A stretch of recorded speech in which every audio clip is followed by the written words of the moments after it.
I spent the entire day at City Hall, waiting. I sat on a hard bench until my back ached, checking my phone every 5 minutes. Sophie never came. I tried calling, but it went straight to voicemail every single time. The building closed, and I walked home in a daze. It wasn't until late that night, scrolling aimlessly through my phone, that I saw it. A post from Leo, her childhood friend. It was a picture of him in a hospital gown, looking pale. The caption said, "Whenever I need you, you're always there." And right next to his bed, her back to the camera but unmistakably her, was Sophie, talking to a doctor. I barely slept, so when I showed up to the office, I must have looked like a ghost. My coworker, Mark, clapped me on the back. "What's up, Liam? Got married yesterday and too busy to even post about it? I get it, getting down to business," he said, wiggling his eyebrows. The others in our cubicle block snickered. I reached into my bag, pulled out the little bags of candy I'd prepared for everyone, and just dropped them on the shared table. "Help yourselves," I mumbled. "We're celebrating me being single again." The laughter died instantly. Everyone just kind of stared, and the mood went from cheerful to incredibly awkward. I didn't have the energy to explain. Tearing open a wound that was still bleeding seemed like a pain I wasn't ready for. I just sat at my desk, turned on my computer, and tried to focus, but my head felt like it was full of cotton. All day, not one call from Sophie. Not even a text. As the sun started to rise the next morning, I finally sent a text. "We're done." Then I blocked her number. I blocked her on every social media platform. This was it. I was bowing out. A little later, Mark slid over in his chair, trying to be subtle as he glanced at my screen. He lowered his voice. "Hey man, trouble in paradise with Sophie?" I was about to say something when my name was called. "Liam, my office, now." The tone was sharp enough to cut glass. The person calling was my direct supervisor, Claire Evans. She was a legend in the company, tough, incredibly sharp, and the head of our entire department despite being younger than most of us. She had the skills, the looks, and a temper that was even more famous than her looks. It didn't stop half the guys in the office from trying to ask her out, but not a single one had ever succeeded. I didn't waste a second. I gave Mark a quick, worried look and headed for her office. Miss Evans, you wanted to see me?" Claire looked up from her computer, her dark eyes radiating an almost physical coldness. Then, the corner of her mouth twitched into a smile. She spun her monitor around to face me and raised an eyebrow. "Liam, care to explain to me what these last few words in the copy mean?" I froze. I stared at the screen. At the very bottom of the document, in massive, bold letters, was the word asshole. And this was the report I had sent to her just 10 minutes ago. I just stood there, paralyzed, like a statue, with absolutely no idea how to explain myself. "What, did you get your marriage license yesterday, and now you're planning to quit and be a stay-at-home husband?" Claire's voice was dripping with sarcasm, but it hit a raw nerve and snapped me back to reality. "Ms. Evans, I'm sorry, my fiancé and I broke up yesterday. I'm not in a great state of mind. I'll revise any part of the copy that's not right, and I'll keep working on it until you're satisfied." When she heard I'd broken up with someone, Claire actually looked surprised for a second. She didn't say another word, just nodded and told me to leave. I ended up leaving the office late. It was already past 10 o'clock. I'd emailed the corrected report to Claire hours ago, but I stayed late just to avoid going home. When I finally got to my apartment, I saw a pair of women's high heels in the entryway. I knew them. They were Sophie's. My apartment has a fingerprint lock, And even though we didn't live together, I had added her print ages ago. She was lying on the sofa, her eyes closed, as if she were resting. When she heard me, she opened her eyes and sat up. She looked exhausted, like she was just waiting for me to come over and comfort her. How ridiculous. I set my bag down, walked right past her, and went to the kitchen to get a glass of water. I took a few small sips, my back to her. "Liam, are you mad at me?" she finally asked. Her voice was raspy, like she'd been so busy taking care of Leo at the hospital she hadn't even had time to drink, so devoted. I finished the water and turned to look at her. "We're over." My voice sounded calm, but I knew it was only because I had used up every last bit of my energy. When you stop expecting anything, the pain just drains away, drop by drop. Sophie got up and walked toward me, trying to take my hand, but I pulled it away. She sighed. "Liam, I'm sorry. I couldn't make it to City Hall yesterday. Leo had a really bad stomach bug and was admitted to the hospital." That apology felt as light as a feather, like saying sorry after bumping into a stranger on the subway, mostly just to avoid any more trouble. I thought I could handle this calmly, but her casual attitude still managed to get under my skin. "So, you had to give him your undivided attention? Stay by his side 24/7? You couldn't find 1 minute to call me?" "I was going to call you," she insisted, "but I left in such a hurry that my phone died yesterday morning." "So the hospital just doesn't have chargers?" Faced with my questions, Sophie went quiet for a moment, as if she didn't want to argue. "Liam, Leo is still in the hospital. You know he's from a single-parent home. His family doesn't care about him. I'm the only one he can turn to." The subtext was clear. He's already been through so much. Why can't you be more understanding? This wasn't the first time. On so many occasions, whenever Leo needed something, no matter how much I needed her, Sophie would choose Leo without a second thought. I was too tired to argue. I was too tired to get tangled up in it anymore. After all, a loser who voluntarily bows out can't exactly take the high ground. But admitting I was a loser was better than being trapped and constantly struggling in a relationship like this. I forced myself to calm down before speaking. "Sophie, whatever is going on with you and Leo has nothing to do with me anymore. I was serious when I said we're breaking up. Please leave." I walked over and opened the front door, then just stood there, looking at her. She froze, a look of confusion and helplessness on her face. Before she left, she said one last thing. "Why don't you cool off for a bit? In a few days." I shut the door before she could finish. Sophie and I met on a blind date.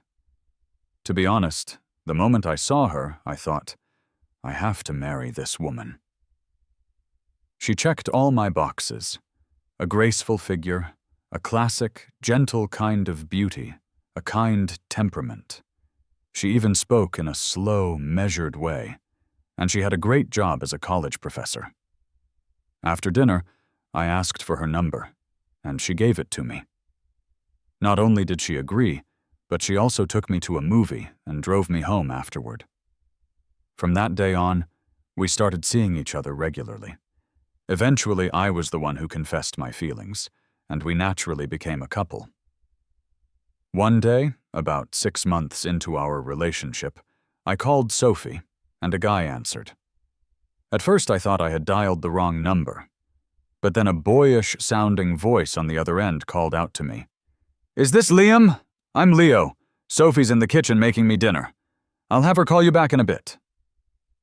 That was the first time I ever heard of Leo's existence. When Sophie called me back that night, she brought him up, telling me he was the neighbor's kid who she grew up with. He'd been away at college and had just moved back. Sophie said it so casually, but my gut told me there was more to the story. The next time we went on a date, I met Leo. He was a slender, handsome kid with a sweet mouth. The first thing he did was compliment me on how good-looking I was. He had come with Sophie, and from the moment they walked in until they were standing in front of me, his arm was linked with hers, and he showed no intention of letting go. I smiled calmly, reached out, and pulled Sophie to sit beside me. I looked him up and down and deliberately asked her, "How come you never mentioned such a handsome little neighbor before?" Leo sat down across from us, and, hearing my question, jumped in to clarify.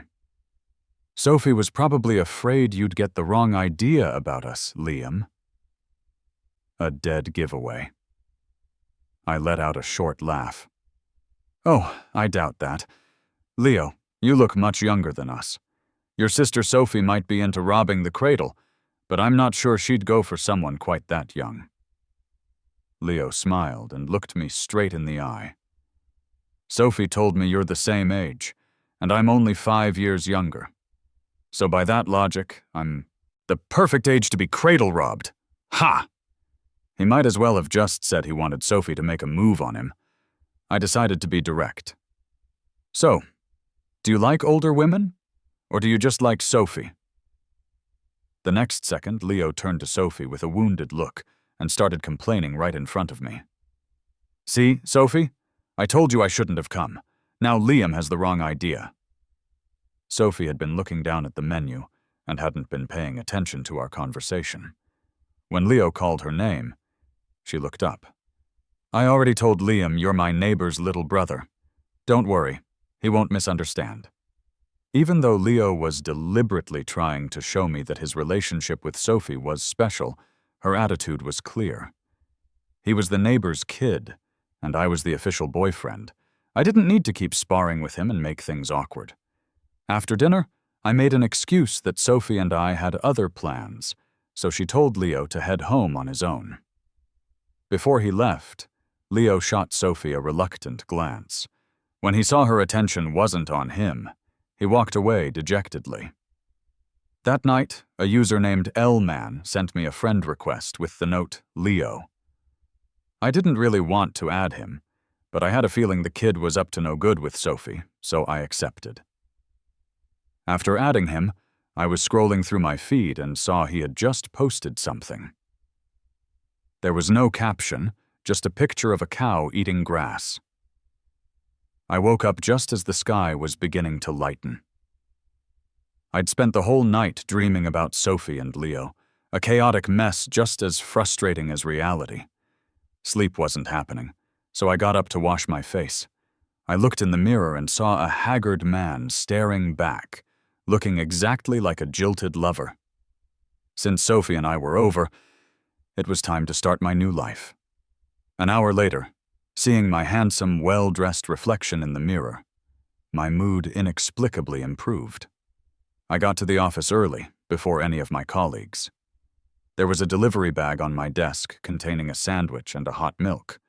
Sophie used to order me breakfast sometimes, a sandwich and hot milk. This was undoubtedly her attempt to make up with me. But this time, I wasn't going to be swayed by such a small gesture. I picked up the bag, walked over to the trash can, and threw it in. After a satisfying thud, I clapped my hands and was about to head back to my desk when I turned around and saw Claire Evans leaning against her office door, watching me with an unreadable expression. "Morning, Ms. Evans," I said, putting on my best cheerful face. Claire pointed a finger at the trash can. "Taking out the trash?" I didn't understand what she meant. I glanced at the can. Everything was inside, nothing spilled. Turning back, I looked at her cautiously. "Ms. Evans, if you have any trash, I can throw it out for you too." Claire let out a cold laugh. "Throwing out trash is one thing, but what's the big idea throwing out my breakfast?" Her breakfast? Could it be that Sandwich was... I immediately spun around, fished the delivery bag out of the trash, and saw that, unfortunately, the hot milk had spilled everywhere, soaking the sandwich wrapper and the inside of the bag. And that's when I finally saw the order information on the side of the bag. It clearly said, Ms. Evans. Was I blind a minute ago? Not only did I miss the order slip, but I just arrogantly assumed it was from Sophie. Steeling myself, I forced a smile and looked up to admit my mistake. "Ms. Evans, I'm so sorry. I thought that was my order. I'll go buy you a new one right now. I'll be right back." Before Claire could reply, I grabbed my phone and bolted. Unfortunately, it was the morning rush, and the elevators were packed. Our office was on a high floor, so I had no choice but to take the stairs. After finally making it downstairs and crossing the street to the bakery, my phone buzzed with a text from Claire. "Get 20 of the same breakfast." 20? The number made my wallet ache, but I didn't dare refuse. I immediately asked the staff to bag up 20 orders. When the bakery clerk and I walked into our department carrying 20 breakfast sets, Claire was, for the first time ever, holding a morning meeting in the main office area. When she saw me, she glanced at her watch, a hint of schadenfreude in her voice. "Liam, you're late!" All my colleagues turned to look at me in unison, their eyes filled with pity. If I wasn't mistaken, it was definitely pity. Being late meant a pay deduction, which was unavoidable, but they didn't need to all stare at me like that. A bad feeling crept over me. Still, I brought a breakfast set over to Claire first. "Ms. Evans, your breakfast," I said respectfully. Claire took it and then addressed the other colleagues. "Liam bought breakfast for everyone. Don't be shy, help yourselves." Then she gave me a half smile, turned, and went back into her office. With that crisis averted, I collapsed into my chair, feeling like I'd just survived a disaster. Mark poked me. "What was that all about?" I rubbed my aching legs wearily. The price of my own stupidity. Who else would be dumb enough to throw the boss's breakfast in the trash? Mark gave me a look that said, "You're one of a kind," then delivered the bad news. "Claire just announced in the meeting that starting this month, anyone who is late 3 or more times has to treat the entire department to a big dinner." My right eyelid twitched violently. I finally understood why my colleagues were looking at me with such pity. Including today, this was my 3rd time being late this month. And it was the last day of the month. What rotten luck. The dinner I owed my colleagues was set for Friday night. I figured since the weekend was coming up, everyone could stay out a little later and really enjoy themselves. I chose a Korean BBQ place. Crisp lettuce wrapped around sizzling, greasy meat, washed down with beer after a 5-day work week. It was enough to bring a touch of real life to a group of office elites. But the one thing ruining this perfect moment was that Claire was sitting right next to me. My recent blunders had instilled a deep-seated fear of her in me. I was terrified I'd accidentally offend this goddess again, and she'd find a new way to torture me. Compared to my anxiety, Claire was perfectly at ease. She even managed to eat barbecue with a certain elegance. I'm not a big drinker. It all depends on my mood. Although I had been deliberately ignoring the pain of the breakup for the past few days, after a few glasses of beer, a wave of melancholy crept out from every corner of my body and washed over me. A blurriness began to gather in my eyes, and a single hot tear rolled down my cheek, landing right in my beer. I quickly raised my hand to wipe away the evidence, afraid someone would see. But a tissue was suddenly handed to me, followed by Claire's teasing voice. "I only made you buy everyone dinner. It's not that bad, is it?" Honestly, I really didn't want to lose control, but for some reason my emotions just burst forth. My eyes turned red, and the tears started flowing freely. Beside me, Claire hadn't expected such a strong reaction and quickly grabbed more tissues. Through my blurry, tear-filled vision, I stumbled toward the restroom. I stayed in the restroom for a good 10 minutes before I finally got my emotions under control. When I came out, Claire was waiting for me. She was holding a long, thin cigarette, but hadn't lit it. Seeing me, She tossed it into a nearby trash can and walked over. "Liam, are you okay?" I forced a smile and tried to explain. "I'm fine, Ms. Evans. The smoke from the grill just got in my eyes." Claire glanced at me and called my bluff without a shred of politeness. "That smile is fake, and that excuse is terrible." She always went straight for the jugular. I just laughed awkwardly. She reached out, grabbed my wrist, and started leading me back. "The fact that you can still play dumb means you're not that drunk." Actually, I was already a bit wobbly on my feet. I figured Claire was holding on to me so I wouldn't fall. Thinking about it, she was actually quite considerate. Her fair, slender fingers felt warm against my wrist, and a strange warmth spread through my chest. My fear of her lessened a little. In the time we were gone, our colleagues had clearly had a lot more to drink. The atmosphere was much livelier than before, with everyone toasting each other. Claire had let go of my hand before we got back. As soon as we sat down, a few colleagues came over to toast her. At the office, she was the boss. But out here, without the corporate constraints and with alcohol involved, people weren't as intimidated. They came at her in waves, and even Mark joined in to give her a toast. Claire could really hold her liquor. Even though it was just beer, the sheer number of people was overwhelming. After a full round, her face was only slightly flushed. Watching her secretly from the side, I silently gave her a thumbs up. That was impressive. Perhaps she was feeling hot from the drinks because Claire leaned back in her chair, closed her eyes, and reached up to unbutton her shirt. She undid the top 3 buttons, revealing a line that stretched from her chin down her long neck to her delicate, fair collarbones. I was mesmerized, my breath catching in my throat.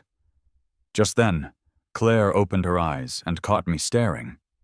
A wicked smile played on her lips as she silently mouthed a question that made me want to dig a hole and hide. She mouthed, "Like what you see?" Knock, knock, knock. Knock, knock, knock. The annoying sound pounded in my ears. Even though I had wrapped myself completely in my blanket, the noise stubbornly vibrated against my eardrums. I threw off the covers, shot up in bed, and, fueled by a full dose of morning rage, stormed over and yanked open the door. "What's with all the knocking? Don't you know people are trying to sleep?" Sophie stood at the door, her hand frozen in midair, staring at me in surprise. Our eyes met.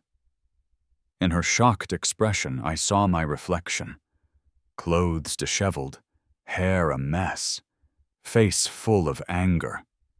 It was a complete departure from the composed, proper image I always maintained in front of her. Before, I always made sure to be perfectly groomed and dressed before seeing her, just to keep up that good impression. This was the first time she had ever seen me like this. But it didn't matter anymore.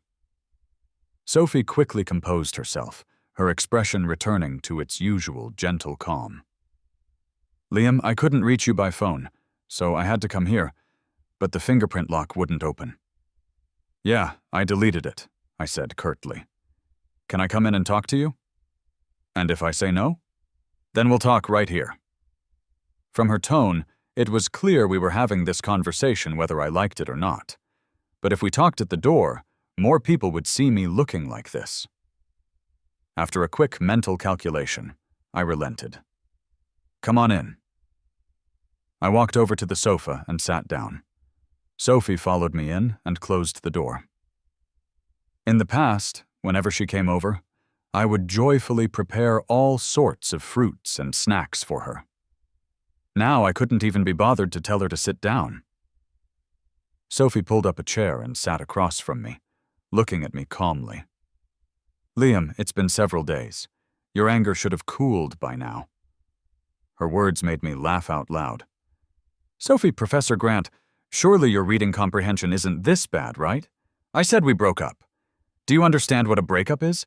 It means goodbye. See you later. We never speak again." Seeing my firm stance, Sophie's expression finally showed a flicker of emotion. Is it just because I didn't show up that day to get the license? She still didn't get it. And honestly, I didn't get it either. If I was so unimportant to her, why was she so unwilling to let go after I had already decided to leave? Sophie, do you love me? I finally asked the cliché question, but only after we had broken up. I looked at her intently, not wanting to miss a single flicker of emotion. Sophie's brow furrowed. She remained silent. It was clearly a difficult question for her to answer. Or maybe she was trying to think of an answer that would satisfy both of us. But I didn't want to hear it anymore. "Ha! Forget it. It's obvious you don't love me. Let's stop kidding ourselves." I said it lightly, but my heart was bleeding. 2 years, and in the end, it was all just my own wishful thinking. Liam. Just as she started to speak, her phone vibrated. The caller ID showed it was Leo. She glanced at me, hesitated for a moment, then answered.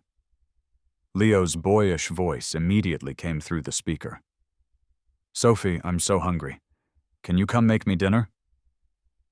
His tone was intimate and natural. Not like me. I was always carefully trying to please her, always afraid my requests would be unreasonable and annoy her. Sophie gave a few non-committal replies and hung up. She was about to speak again, but I cut her off. "Leo needs you. You should go. Don't keep him waiting." "Liam, Leo is just like a little brother to me," she repeated once again. Suddenly, she seemed so fake. Wasn't she tired of playing this game of self-deception? I decided it was time to tear down the facade. Sophie, ask yourself, do you really see Leo as a little brother? And does he really see you as a big sister? You know, there's nothing wrong with dating a younger guy. Perhaps my tone was too aggressive, because Sophie froze for a moment. When she snapped out of it, she gave a bitter smile. "Liam, I never realized you could be so sharp-tongued." People have many sides. Before, I only wanted to show you my best one. Now I'm tired of pretending. Actually, I like this side of you. It feels more real. I didn't want to drag this out any longer. Sophie, let's just end it here.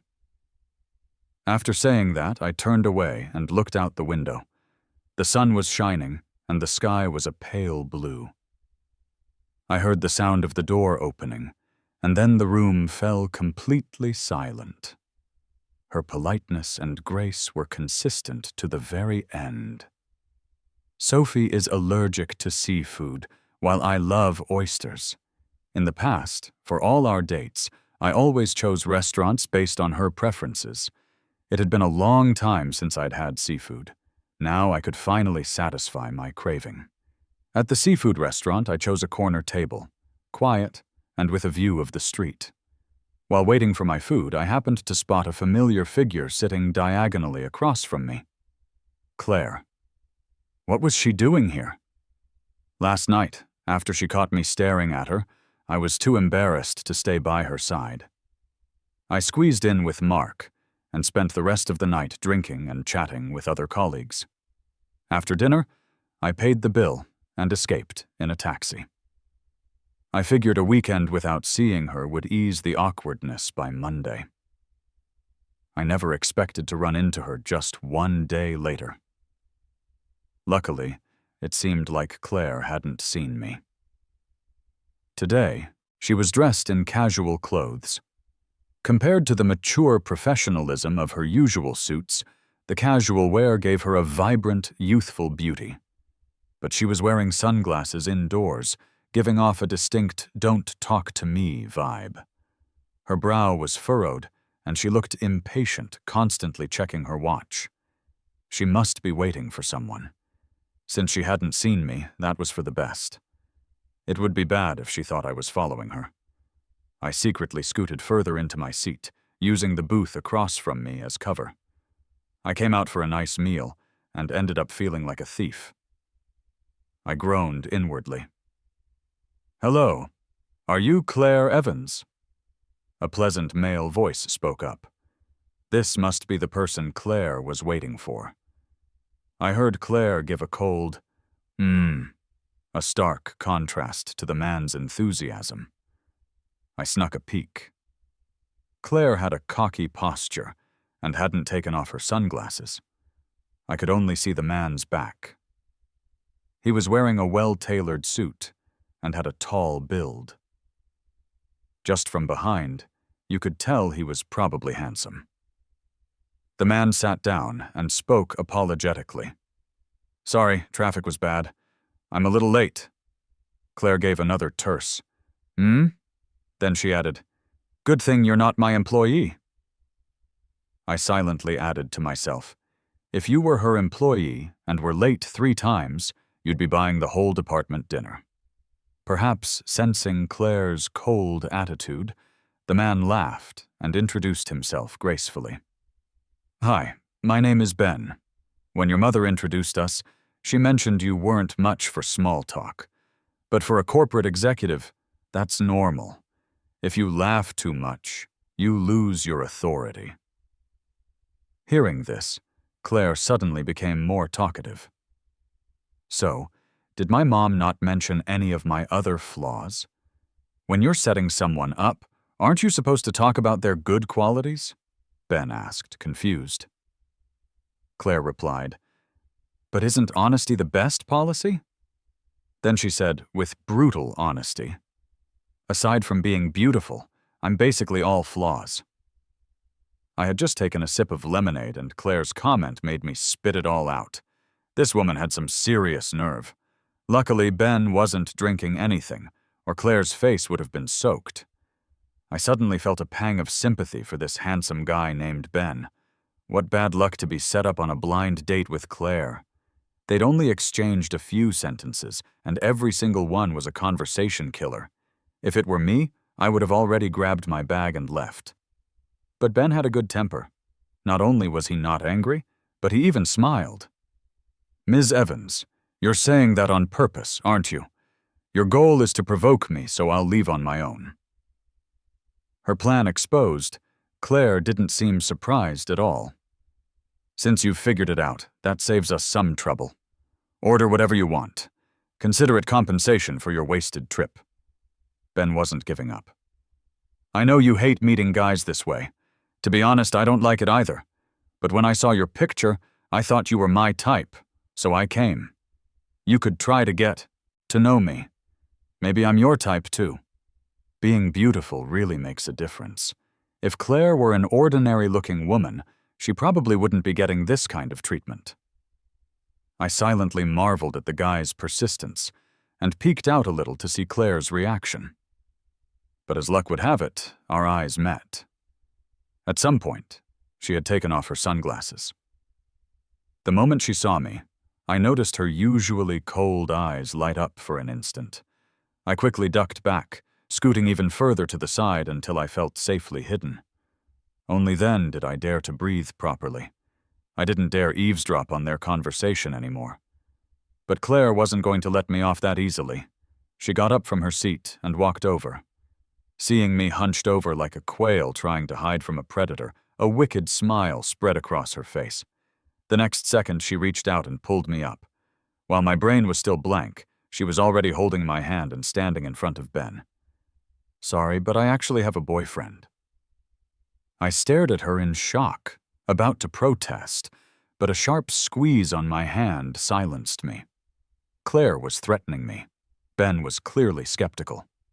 He looked me up and down, his brow furrowing.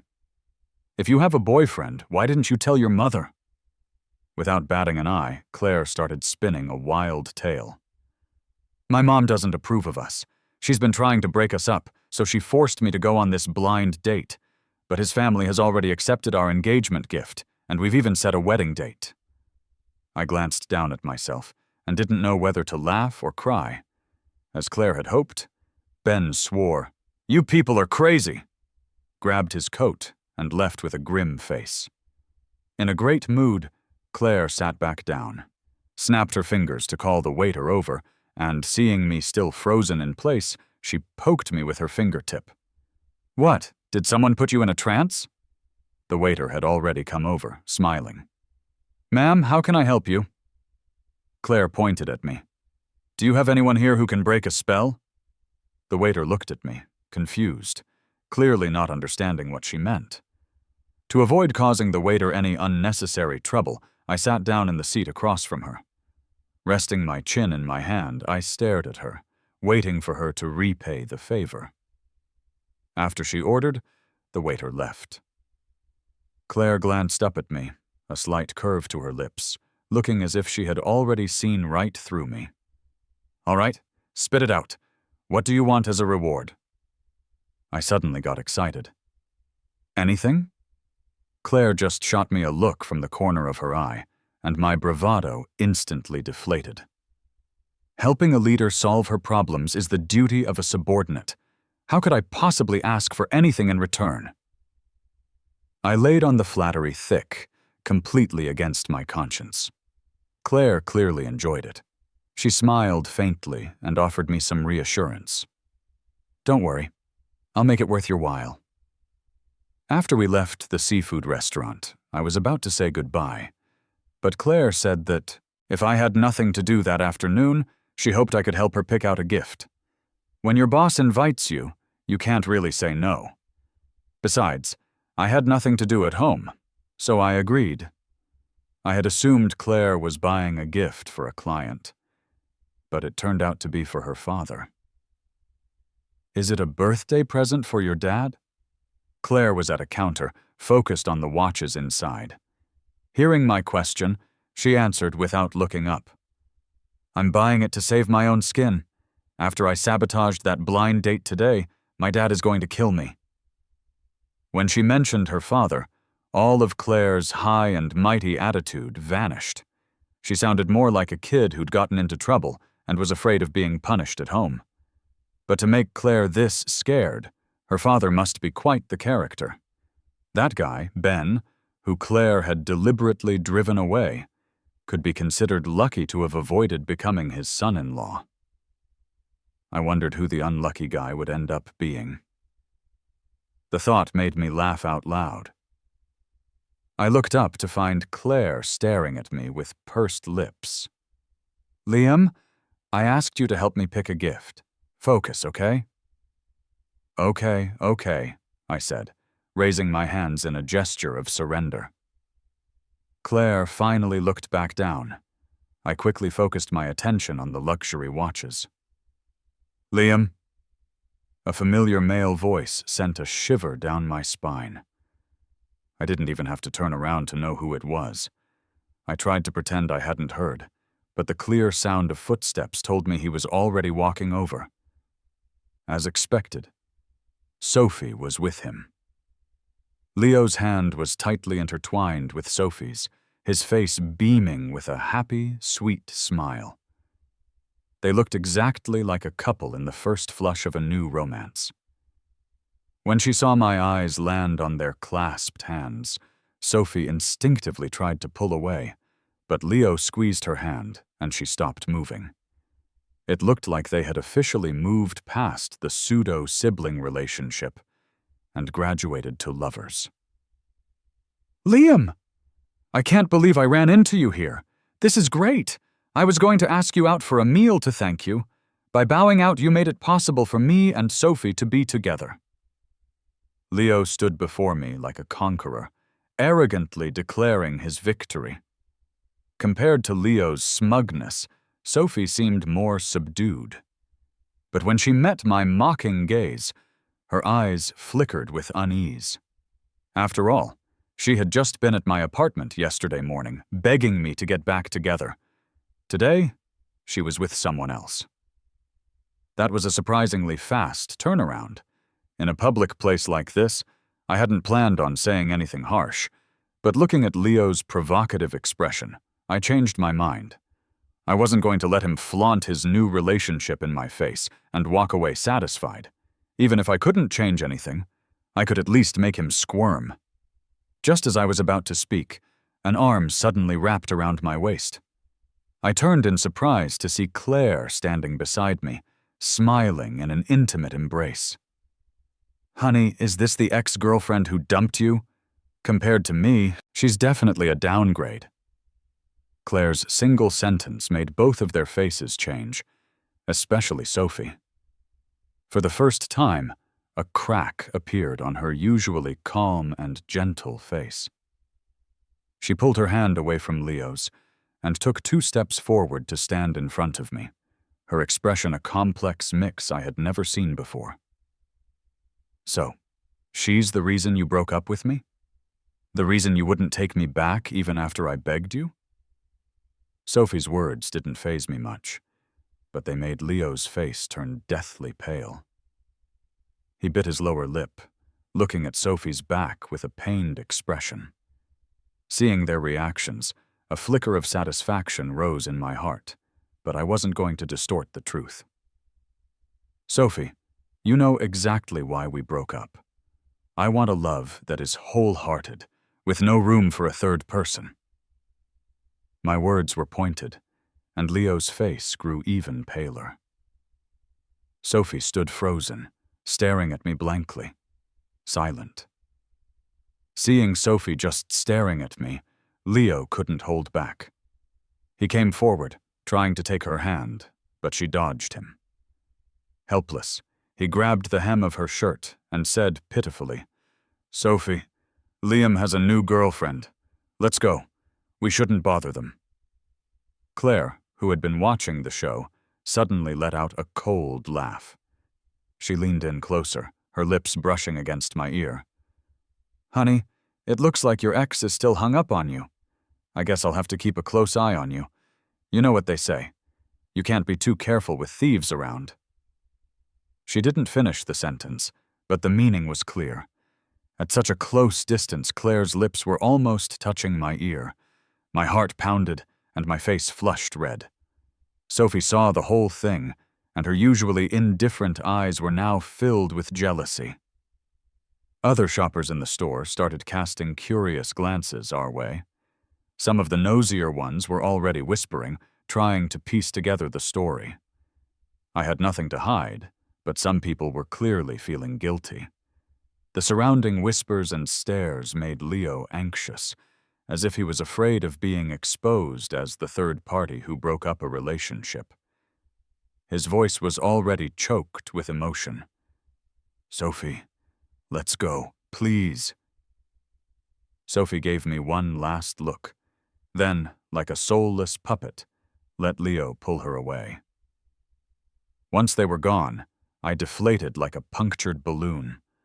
I had expected Sophie and Leo to get together, but she had just been at my place begging me to reconcile yesterday. Today, she was brazenly shopping with him, hand in hand. If it hadn't been for Claire's deliberate provocation, she probably would have just let Leo show off in front of me, and then left.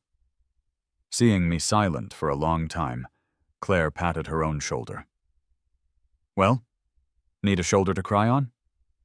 I bit my lip and shook my head.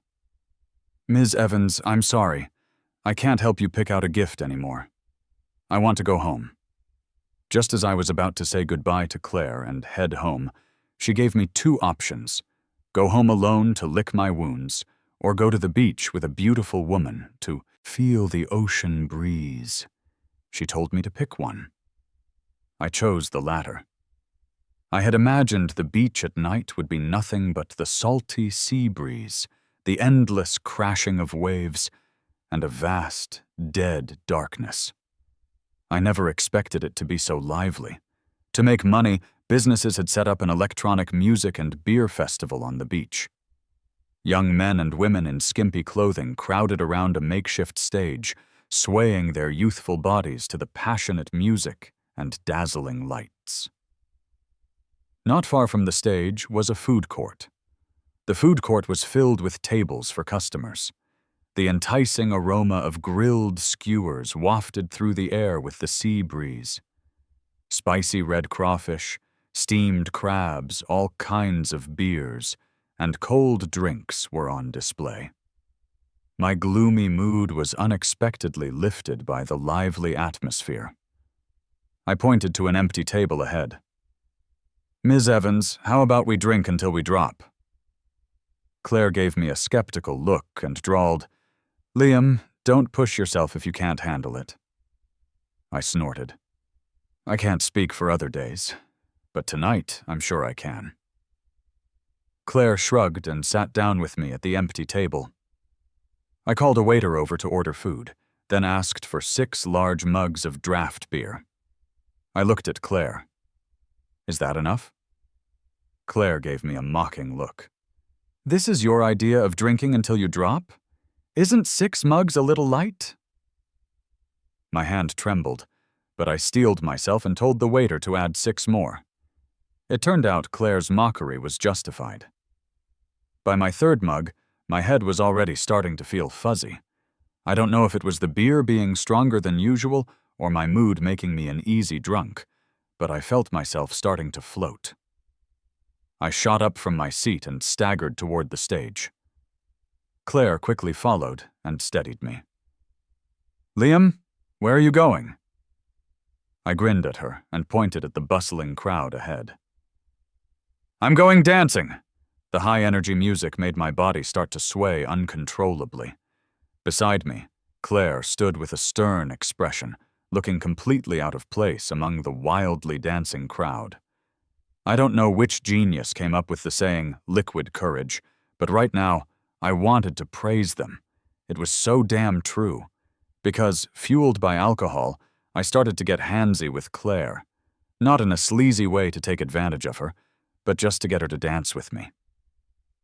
The music was too loud for her to hear me, so I leaned in close to her ear, my breath smelling of beer, and said, "Ms. Evans, let's dance." Words weren't enough, so I reached out, took her hands, and started pulling her into a dance. Claire reluctantly let me pull her along, and her body slowly started to move to the music. She was already a standout, and when she was standing still with a cold expression, she was intimidating. But now that she was dancing, a wild, untamed energy surrounded her, like a natural aura. The guys who had been dancing nearby slowly started to gather around her, their glances and movements all subtle attempts to flirt with her.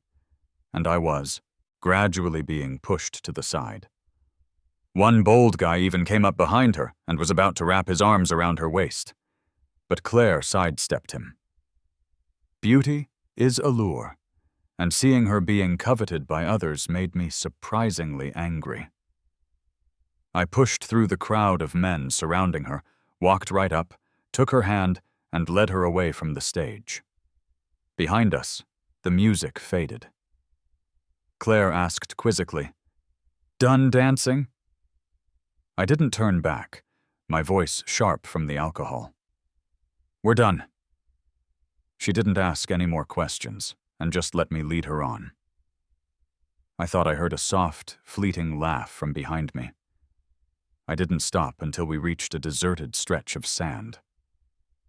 I let go of Claire's hand and collapsed onto the beach, muttering, "Yeah, it's quiet here." Claire sat down next to me. The waves lapped gently at the shore, just a short distance away. The moon seemed especially big and round tonight, hanging high in the sky, casting a soft, cool light. The scene reminded me of an ancient poem. I cupped my hands around my mouth like a megaphone and yelled at the sea, "A bright moon rises from the sea, across the horizon."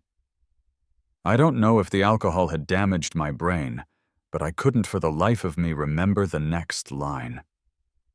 I turned my head to ask Claire if she knew. I never imagined we were so close. As I turned my head, she turned hers, a smile lingering in her eyes. My lips brushed against hers. They were soft and cool, but she didn't pull away. Her dark, bright eyes, reflecting the silvery moonlight, held a captivating danger that made me want to lose myself completely. The next second, I wrapped my arms around her neck and kissed her hard. A gust of sea breeze blew past, and I shivered. My head clearing slightly, I abruptly broke off our passionate embrace. My mouth tasted of alcohol and Claire. She frowned, seemingly annoyed that I had stopped. The dizzy feeling washed over me again. I stumbled to my feet and started walking toward the parking lot. I dug my fingernails into my palm, relying on the dull pain to keep myself awake. Had I just escaped one failed relationship only to throw myself into another hopeless one? I knew what kind of person Claire was. The distance between us was more than just a little. If I let things go on, I would be the only one who got hurt in the end. By the time I reached the car, Claire had already unlocked the doors. This time, I didn't get in the passenger seat. I chose the back. Claire gave me a long, deep look in the rearview mirror, then looked down and started fiddling with her phone. "Hope Gardens, thank you." After giving the name of my apartment complex, I turned to look out the window. It was late at night, and everything was quiet except for the dim yellow glow of the streetlights. In the distance, on the beach, the party was still going strong, as if people wanted to stretch the night out indefinitely. But I was in no mood to appreciate it. A long time passed, and the car didn't move. My neck was getting stiff from being turned to one side for so long. "The driver will be here in 20 minutes. If you're tired, you can take a nap." Claire's voice cut through the silence, answering my unspoken question. She had been drinking, too, so of course she couldn't drive. I had completely forgotten about that. I murmured a soft, "Okay," turned my stiff neck back, and closed my eyes. When I woke up, the car was parked steadily at the entrance of my apartment complex. A strange man was in the driver's seat, his eyes closed and his breathing even. He must have been sleeping. He was probably the driver Claire had hired. Claire was in the passenger seat, her eyes also closed. I quietly checked my phone. It was already 4:00 a.m. Not wanting to wake them, I gently opened the car door, trying to leave without a sound. But Claire woke up anyway. Or maybe she had just been pretending to sleep, because the moment my hand touched the door handle, she opened her door and got out first. She stood in my way, foiling my escape plan. I kept my head down, staring at the tiles in front of my shoes. "Ms. Evans, thank you for taking me home. It's late. You should go home." I was too guilty to look at her. "Want me to walk you up?" Her voice was a little hoarse. "No, that's okay. I can manage."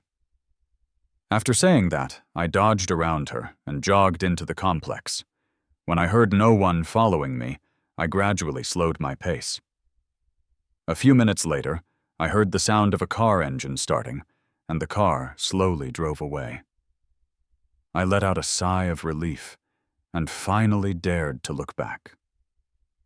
The spot where Claire's car had been parked was now empty. My heart felt strangely empty, too. I gave a self-deprecating laugh and told myself, "Liam, a guy like you could never get a girl like her."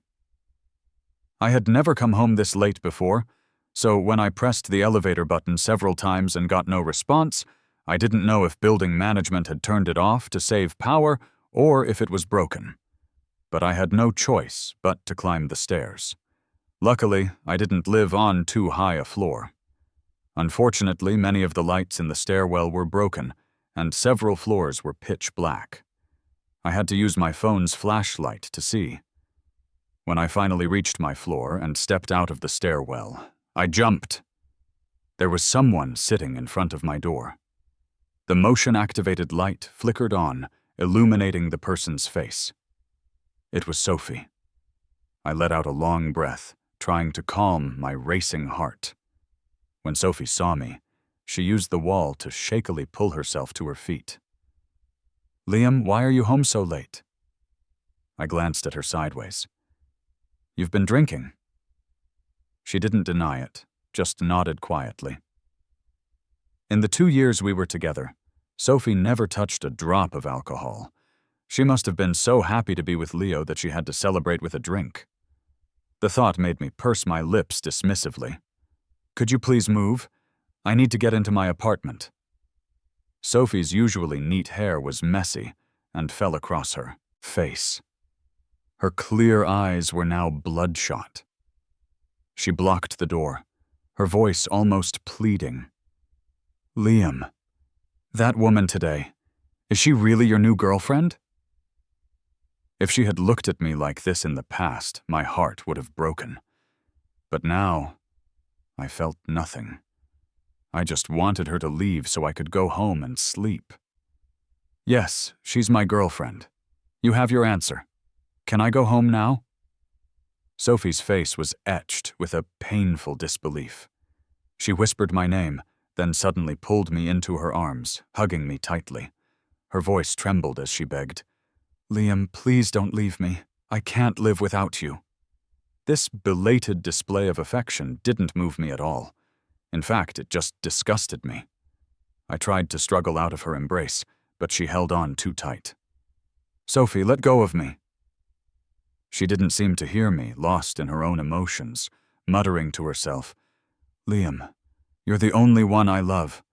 What you saw today wasn't real. Leo's family was forcing him to go on a blind date, and he didn't want to, so he asked me to pretend to be his girlfriend." So that was it.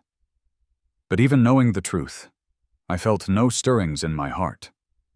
If anything, I wanted to escape even more. "Sophie, I'm going to count to 3. If you don't let go, don't blame me for what happens."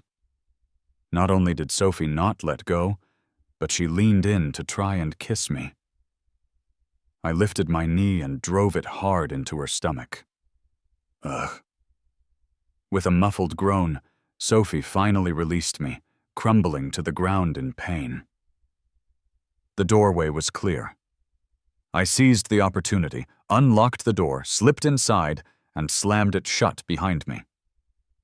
After the pain subsided, Sophie started pounding on the door again. "Liam, open the door. I was wrong. We can go get our marriage license tomorrow, okay?" The feeling of loving someone is real, and so is the feeling of not loving them anymore. I rubbed my temples and pulled out my phone to call Leo. The person on the other end was clearly woken from a deep sleep, his voice thick with unconcealed anger.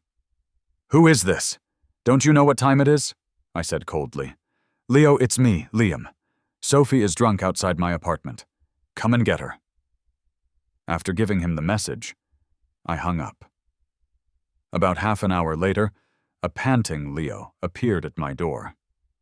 He kicked the door a few times and yelled in frustration, "Sophie, this guy is heartless. You're in this state, and he won't even let you in. He doesn't have you in his heart at all. Come with me." After a bit more struggling, Leo finally managed to drag Sophie away.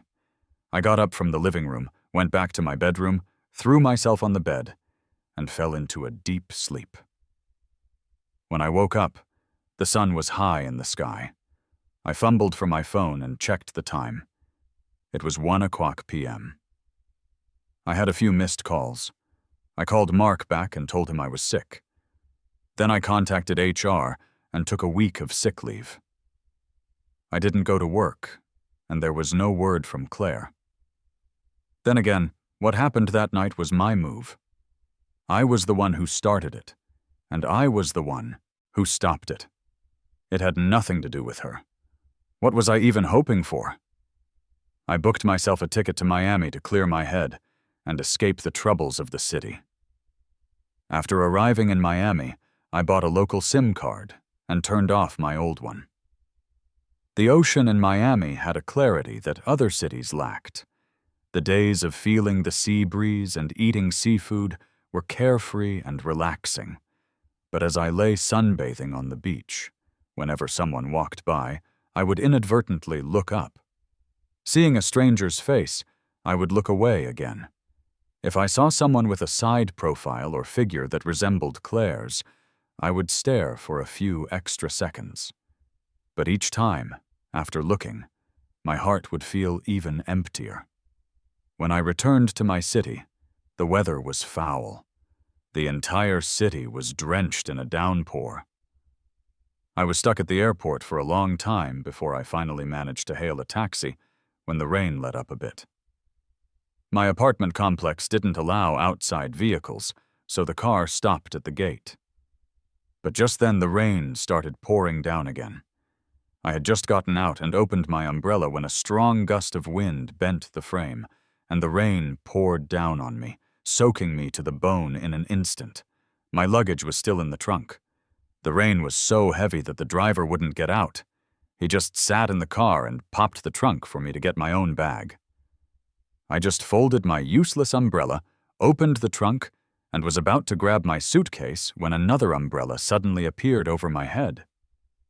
At first, I thought the driver had a change of heart and had come out to help me. But when I looked up, I saw Claire's beautiful face. What are you doing here?"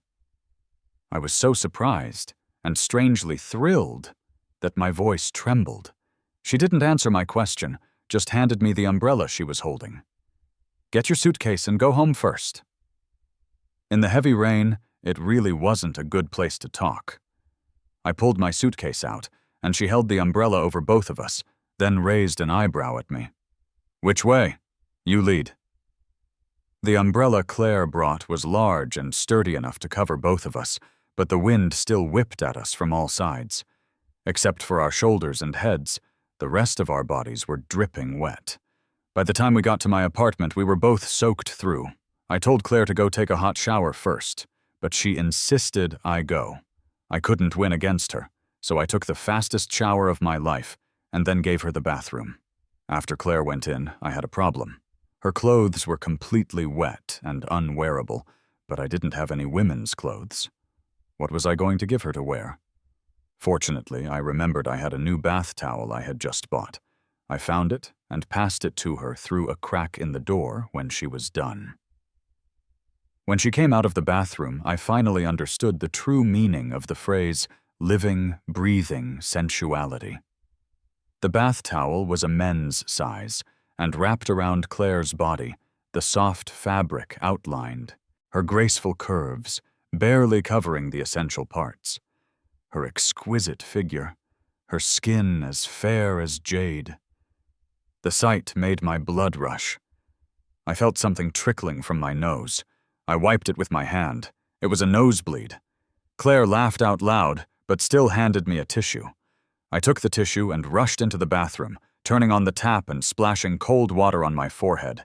I needed to calm down. But the instigator of all this, Claire, followed me in. She leaned against the door frame, and the already small bathroom suddenly felt suffocating. I felt like I couldn't breathe. "Liam, you're running a little hot. You might need to cool off." It wasn't enough for her to stand there and watch the show. She had to fan the flames. I looked up to glare at her, but I saw that the towel wrapped around her had loosened with her movement and was about to slip off. I quickly tried to turn my head away, but as I turned, I bumped into the bathroom cabinet. My foot slipped, and I started to fall backward. With lightning-fast reflexes, Claire grabbed me and pulled me back. I fell into her embrace. The desire in my heart surged like a giant wave, threatening to swallow my sanity. I looked up, searching Claire's eyes for a hint of rejection, but was completely drowned by the kiss she planted on me. This time, she started it. The storm outside and inside finally subsided. As my head cleared, I started to regret it.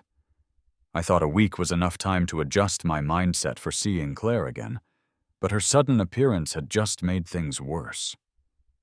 Right now, Claire was lying next to me. I knew she wasn't asleep. I had no idea what she was thinking. I turned my head slightly, greedily stealing glances at her profile in the darkness. Her sharp features seemed even more defined and striking in the shadows. After a long silence, I spoke first. "When we wake up tomorrow, I'll pretend this never happened." The words were cold and dismissive, like a classic love 'em and leave 'em jerk. But only I knew how much my heart ached. It was better for me to push her away now than to hear her say it was just a spur-of-the-moment thing tomorrow. Claire let out a cold laugh, leaned over, and found my lips with unerring accuracy. Just as I was getting lost in the moment, she bit my lip, hard, and then pulled away. The metallic taste of blood and the dull pain on my lip infuriated me. Claire, are you crazy? Being yelled at by me didn't seem to bother Claire at all. In fact, she laughed. Liam, I haven't been sane for a while now. First you said you didn't have a girlfriend, then you disappeared without a word, and now you sleep with me and want to pretend nothing happened. You're a jerk. Claire's string of accusations left me stunned. Was she talking about me? What did you just say? I needed her to repeat that. I said you're a jerk. The part before that. You sleep with me and want to pretend nothing happened. Before that. What do you mean? First, you said you didn't have a girlfriend? Explain that to me.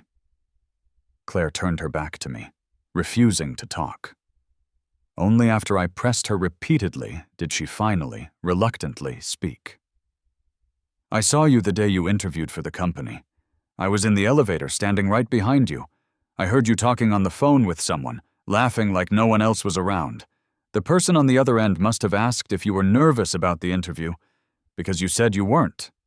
You said the interviewers were just a bunch of short pineapples and small potatoes in your eyes. Why would you be scared? But after you hung up, I saw you wiping your sweaty palms with a tissue and taking deep breaths. I thought, this is an interesting guy, and I took a closer look at you. You were so nervous you even got off on the wrong floor. You realized your mistake and ran back, and I was the one who pressed the button for you. Later, I was surprised to find out you were applying for our department. When I saw you in the waiting area, I decided to be one of your interviewers that day. During the interview, I asked you 2 questions. The first was what you thought of us interviewers, and the second was whether you had a girlfriend. You lied on both questions. Claire's words brought back a memory. I remembered those questions. At the time, I thought the interviewer was strange for asking such things, but I had no memory of her face. I was so nervous that day, I didn't dare make eye contact with any of the interviewers. Even though I tried to stay calm and look straight ahead, my eyes wouldn't focus. My gaze was just a blur. During the interview, I really was single. I met Sophie on a blind date after that. By the time I completed my onboarding a month later, Sophie and I had just gotten together.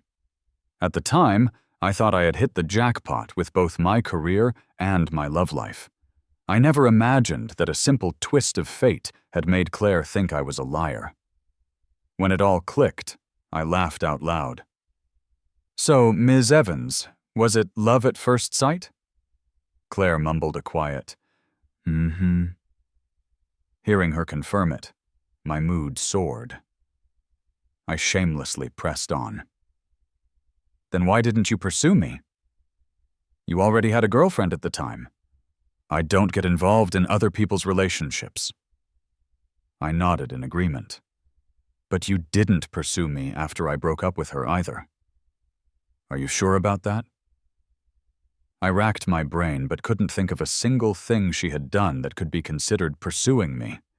In fact, she had mostly just given me a hard time. The day after I found out you broke up, didn't I have breakfast delivered to you? Only to watch you throw it in the trash with my own eyes. So that was it. I had wondered why Claire's delivery had ended up on my desk, but I was too scared to ask. It turned out she had ordered it specifically for me. Then why didn't you say anything? I have my pride, you know. I thought you threw it away on purpose. I burst out laughing. I never knew that. The decisive, powerhouse Claire had this side to her. Seeing me so happy, Claire turned to face me, her eyes burning into mine. So, do you really want to pretend today never happened? Guess. Okay, fine, of course not. On my first day back at work, Claire generously treated the entire department to dinner. During the meal, she made 2 announcements. The first was that she was transferring out of our department to work in another one. The second was that she and I were officially together. My colleagues all looked like they had just been hit with the biggest gossip bomb of the year. Only Mark was completely calm, as if he had known all along. Later, he sat down next to me and whispered, "After you and Sophie broke up, the boss contacted me privately and asked me to help her find out what was going on with you. She wanted to pursue you." That really happened? I couldn't believe Mark had kept such a huge secret. Then why didn't you tell me? Mark stuck out his tongue. Are you kidding? If I ruined her plan, with her temper, do you think my life would have been easy? I knew some things were too coincidental. That day I asked you to get seafood. You said you were busy. Later, I ran into the boss at the restaurant. You tipped her off, didn't you? Yep. And when I came back from Miami, you told her too. Yep. Mark nodded enthusiastically, and then revealed something else I didn't know. Actually, when you went to Miami, the boss was going to follow you. She had already booked her ticket, but something urgent came up at work and she couldn't get away. I turned and looked at Claire, who was surrounded by colleagues toasting her. My heart swelled with emotion. Mark patted my shoulder and said earnestly, "You can tell she really cares for you.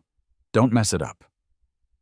After dinner, Claire and I had both been drinking. She was about to call for a ride, but I stopped her. We walked hand in hand down the brightly lit street, a faint smile always playing on Claire's lips. "Are you this happy just to be with me, Ms. Evans?" I teased her, and she pulled me into an embrace. "I've waited so long for this dream to come true. Of course I'm happy." I suddenly sighed and pouted. "But you're still hiding things from me." Claire leaned in and kissed me on the lips, smiling. "Mark told you everything at dinner, didn't he?" Since she'd seen through my act, I dropped it and nodded. "Yeah, and he had a lot of good things to say about you, too." "Then I'll have to give him a promotion and a raise." I rolled my eyes and continued my questioning. "So, is there anything else you're hiding from me?" Claire hesitated for a moment. "Actually, there is one more thing."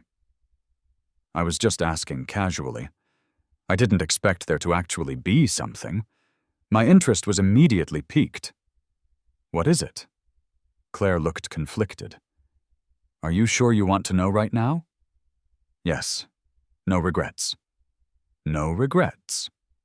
Claire glanced at me, a hint of helplessness in her eyes.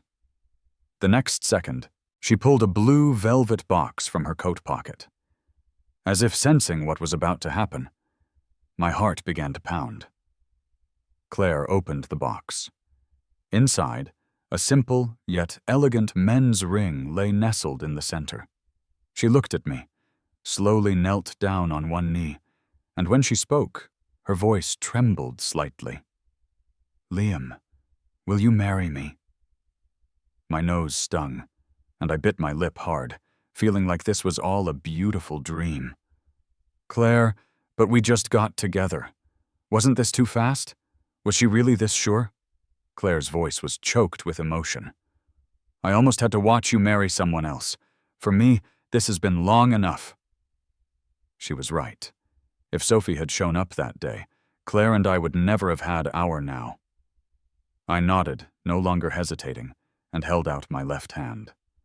She slowly slipped the ring onto my ring finger, stood up, and on that brilliantly lit street, we shared a deep, passionate kiss.